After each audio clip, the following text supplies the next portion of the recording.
बीच news 24/7 में आप सभी को सुस्वागतम। जी हाँ, पिछले दिनों रिलीज हुए रिडल स्कॉट की फिल्म नेपोलियन फ्रांसीसी सम्राट नेपोलियन बोनापार्ट और उस महिला पर केंद्रित है जिसे नेपोलियन जोसेफिन कहकर बुलाते थे। स्कॉट कहता है कि इस फिल्म में नेपोलियन के ऐसी शख्सियत को तौर पर दिखाया गया है जिसने जोसेफिन का प्यार जीतने की कोशिश में दुनिया फतेह कर ली, और जब जोसेफिन का प्यार नहीं जीत सके तो उन्हें तबाह करने के लिए दुनिया भी फतेह कर ली और इस पूरी प्रक्रिया में खुद को तबाह कर दिया। जब खबर आई कि जोसेफिन की भूमिका वेनेसा किर्बी निभाएंगी तो इतिहासकार दंग रह गए।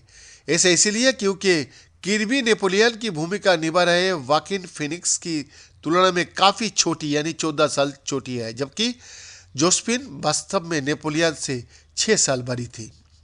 स्कॉट ने द न्यूयॉर्कर से बात करते हुए उन इतिहासकारों को कुछ ढंग का काम करने का सलाह दी जो फिल्म में की गई गलतियां पर सवाल उठा रहे थे। लेकिन जोसेफिन और नेपोलियन की उम्र के फर्क का उनकी जिंदगी और प्यार पर गहरा असर पड़ा था। फ्रांसीसी क्रांति के दौरान विधवा हुई जोसेफिन का नाम मेरी जोसेफी रोज द वुहन था। उनके 2 बच्चे थे और उनका भविष्य अनिश्चयताओं में घिरा हुआ था। उस समय उनकी उम्र 30 से 40 का बीच थी।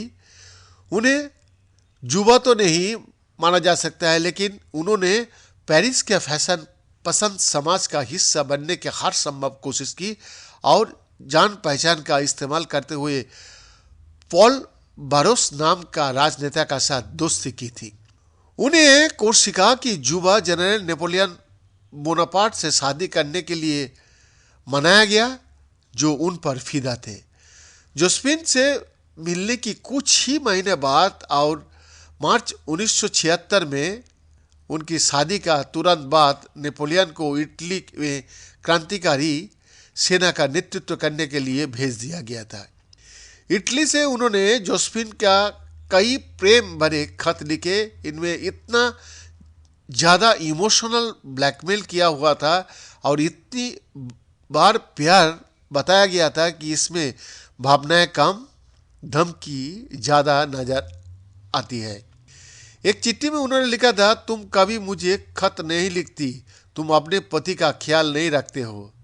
इस तरह बहुत सारे उन्होंने खत लिखा, मगर 1798 तक किसी उपन्यास की तरह भावनाएं का इंतजार करने का तरीका बदल चुका था और 1780 तक वो कुछ ठंडे से हो गया था। ये जितना भी चिट्ठियां उनके रिश्ते का समझाने के लिए बहुत व्यावहारिक भी है। जोसेफिन ने अपनी प्रेमी हिप्पोलाइट चार्ल्स को जो चिट्ठियां लिखी थी उनसे पता चलता है कि उनके लिए हालात कितनी परेशान कर देने वाले हो चुके थे। नेपोलियन मिस्र में एक अभियान में थे जब उन्हें ये सबूत सौंपा गया कि जोसेफिन का प्रेम प्रसंग चल रहा है। इस बारे में नेपोलियन ने अपने भाई को चिट्ठी भेजी थी, लेकिन बीच में ही वो लीक हो गए, ब्रिटेन में छप गए। जल्द ही फ्रांस में भी सभी को इसका पता चल गया। शुरू में नेपोलियन नाखुश हुए थे, लेकिन बाद में जब वो पेरिस गए तो जोसेफिन को माफ कर दिया। जोसेफिन ने भी अपने पति की राजनीतिक दांव पैचों में मदद और 1800 में हुए तख्तापलट के बाद उन्हें सत्ता मिल गया। क्रांतियों से भरे दशक के कारण हुए खेमबंदी के मिटाने के लिए नेपोलियन को जोसेफिन की नरमी भरी कूटनीति और कुलीन वर्ग से आने का फायदा मिला। जोसेफिन का नया फ्रांस बनाने का भूमिका निभाने में खुशी मिल रही थी। 1796 में तो वो इटली जाकर अपने पति का साथ रहने का इच्छुक नहीं थी, लेकिन बाद में वो हर जगह उनके साथ गए।